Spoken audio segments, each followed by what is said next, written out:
kata Nabi, siapa yang menyambungkan persaudaraan, siapa yang banyak kawannya, panjang umurnya, murah rezekinya, gampang selesai urusannya. Satu, murah rezekinya. Saya ini Pak, tidak banyak duit saya, tapi banyak temanku. Temanku banyak duitnya. Apa? Saya ke Batu Licin, ada Pak Bupati, ada Pak Haji Izam, ada Pak Jerullah. Banyak teman saya. Banyak teman, banyak rezeki. Di Makassar, itu hampir tidak pernah laku duit saya. Begitu saya ke pasar Potere, pasar tradisional, saya baru turun dari mobil, ada yang berteriak, "Assalamualaikum Ustaz." Dalam hatiku, aman dan terkendali. Aman lagi nih. Ada isi ikan, telur, sayur. Saya bilang, "Berapa Pak Haji?" "Nggak usah Ustaz." "Ah, nggak enak, masih pagi-pagi." "Nggak usah, ikhlas Ustaz, wallahi ikhlas." Dalam hatiku, memang itu yang kutunggu. Ayo, banyak teman, murah rezeki. Bapak-bapak di sini nih, berdoa siang malam di masjid, sholat tahajud tiap hari. Ya Allah, bukakan pintu rezeki saya. Tapi tidak mungkin itu duit keluar dari langit-langit rumah atau keluar dari teras masjid. Tidak mungkin. Tapi rezeki dari mana? Dari tangan sesama manusia. Maknanya, makin banyak teman, makin banyak tangan yang antar itu duit. Dua, orang yang banyak temannya gampang selesai masalahnya. Saya pergi ke kantor kecamatan, baru saya parkir mobil, CCTV sudah lihat mobil saya, keluar Pak Camat. "Assalamualaikum Pak Ustadz." "Waalaikumsalam. Mana kabar Ustadz?" "Alhamdulillah baik-baik." "Ada apa ini Ustadz?" "Saya mau ngurus KTP Pak Camat." Dipanggil stafnya, uruskan cepat KTP-nya Pak Ustadz." "Hah? Jangan kau minta-minta uang, ha?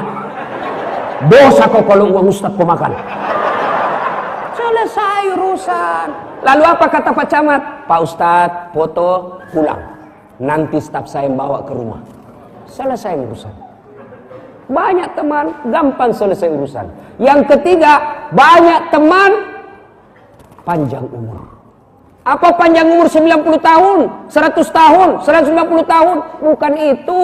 Panjang umur maknanya, meskipun sudah jadi arwah, meskipun sudah dikubur, tapi karena banyak temannya yang senangi, masih orang doakan. Itulah yang disebut panjang umur. Kalau cuma satu teman, meninggal teman kita, tidak ada lagi yang doakan. Ya, banyak teman, panjang umurnya. Yang keempat, banyak teman, gampang menang pilkada. Kalau kada ada teman, siapa yang mencoblos? Ya. Nah, sekarang yang keempat, kalau sudah terlanjur bermusuhan Ustadz, sudah terlanjur kita baku mombe ini di kantor, macam mana cara menyelesaikannya Ustadz? Satu, sedekah. Ibu punya salah sama saya, menyakiti perasaan saya, lalu ibu telepon, "Ustadz, berapa nomor rekening pian?" Langsung saya bilang, "Saya maafkan dosa-dosanya ibu, segeralah transfer ibu." Berarti sedekah itu obat efektif menyambungkan persaudaraan. Dan demi Allah, tidak ada orang bangkrut gara-gara sedekah. Dan demi Allah, orang yang rajin sedekah, panjang umurnya, tertolak dari bala bencana. Maka orang-orang dulu itu, orang-orang Bugis, kalau dia mau kasih turun perahunya, dia tolak bala. Kalau dia mau buka warung, tolak bala. Kalau dia mau naik rumah baru, tolak bala. Tolak balanya apa? Dia undang guru, dia kasih makan. Kenapa? Dulu belum kenal honor amplop. Maka undangannya adalah dikasih makan. Tolak bala.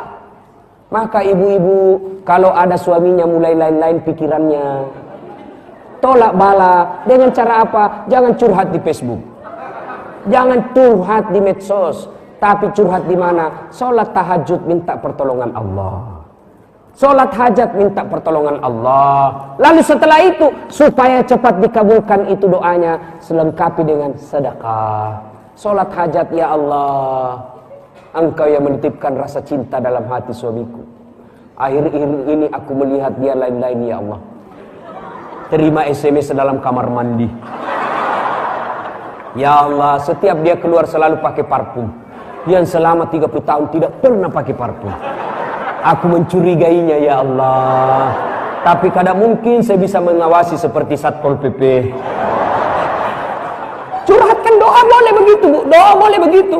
Ya Allah, lindungi suami saya. Ini ada duit saya 1 juta ya Allah. Saya sedekah ke panti asuhan. Mudah-mudahan satu sedekah 1 juta ini Allah tolak bala. Suamiku terhindar dari wanita jahat. Coba amalkan itu besok, Bu. Yang jadi masalah kalau suaminya juga bangun sholat tahajud. Dia sudah dapat ilmunya juga hari ini. Dia ada berdoalah kepada Allah. Ya Allah, cau nami tebeneku. Capek sudah saya lihat istri saya. Ngamuk saja ya Allah. Tambah naik juga berat badannya ya Allah. Tambah banyak dia makan Indomie. Ya Allah, capek sudah saya urusin di perempuan. Capek saya ya Allah. Ya Allah, ini ada uangku 1 juta tolak bala ya Allah. 1 juta saya tolak bala ya Allah. Mudah-mudahan 1 juta ini istriku ikhlas saya kawin lagi. Bingung malaikat, yang mana dikabulkan ini? Ayo Bapak Ibu sekalian, sedekah. Ini adik-adik nih yang masih muda-muda, bapak-bapak yang masih muda, mau naik pangkat, mau naik karirnya baik, tidak usah cari muka sama Pak Bupati atau Wakil Bupati. Maka cari mukalah kepada Allah. Dengan cara apa? Sedekah. Demi Allah Pak, tidak ada orang bangkrut gara-gara sedekah.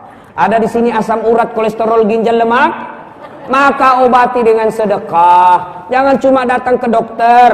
Dokter bukan dia menyembuhkan kita. Kalau dokter menyembuhkan kita, maka tidak ada dokter yang sakit.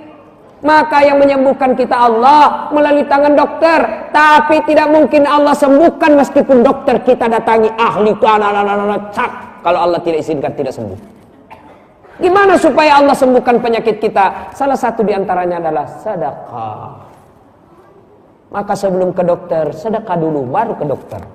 Jangan langsung ke dokter, tidak pernah ke Allah dan sedekah. Saya sampai detik ini Pak, belum pernah saya ketemu dokter yang hebat.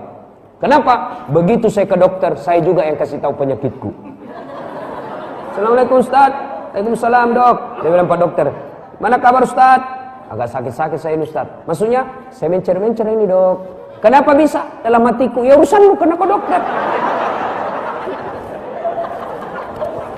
Maka mau cepat terkabul doa tolak bala, sedekah. Dan yang kedua, kalau sudah terlanjur putus persaudaraan, paling efektif setelah sedekah adalah bermaaf-maafan. Gimana cara bermaaf-maafan? Yang pertama, jangan lagi seperti cara kita selama ini, maaf lahir batin, dunia akhirat sengaja tidak sengaja, ujung rambut sampai ujung kaki. Masih baik kalau dia ketemu, tapi ini hanya melalui WhatsApp broadcast. Semua satu kantor langsung baca. Tidak begitu caranya. Gimana caranya Nabi? Satu, jabat tangannya. Ustaz, bagaimana kalau bukan muhrim?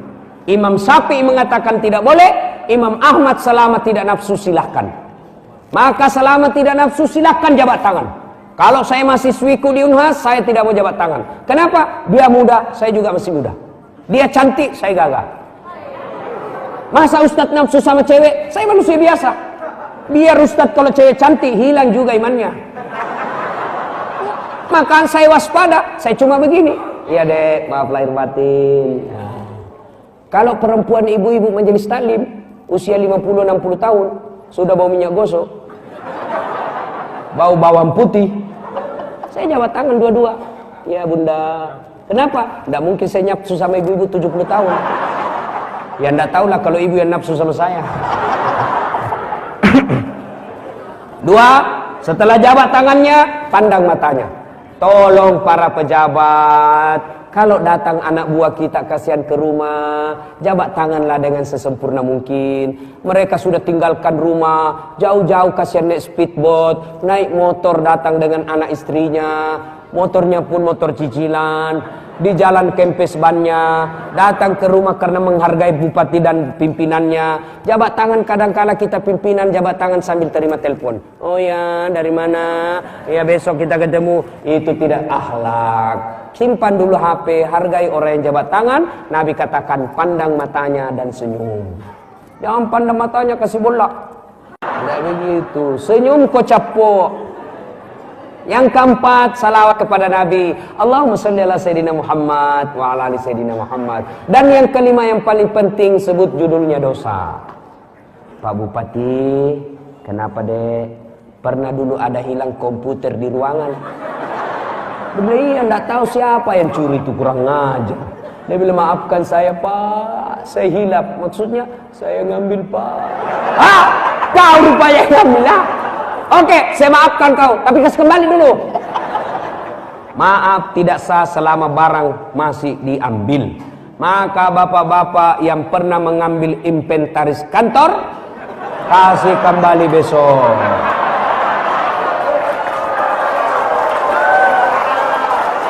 Ini biasa saya heran rumah dinas. Begitu ganti rumah dinas, ganti penghuni, biar horden habis juga semua. Gak tahu, padahal gak ada kakinya itu horden, hilang semua. Piring pun hilang, padahal sudah ditulis inventaris pemerintah kabupaten kota baru. Sampai di rumah pribadi.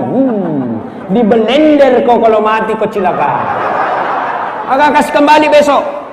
Yang pernah ngambil kertas, yang pernah ngambil print, semen, atap, kayu, kembalikan besok. Jangan ketawa, saya serius ini.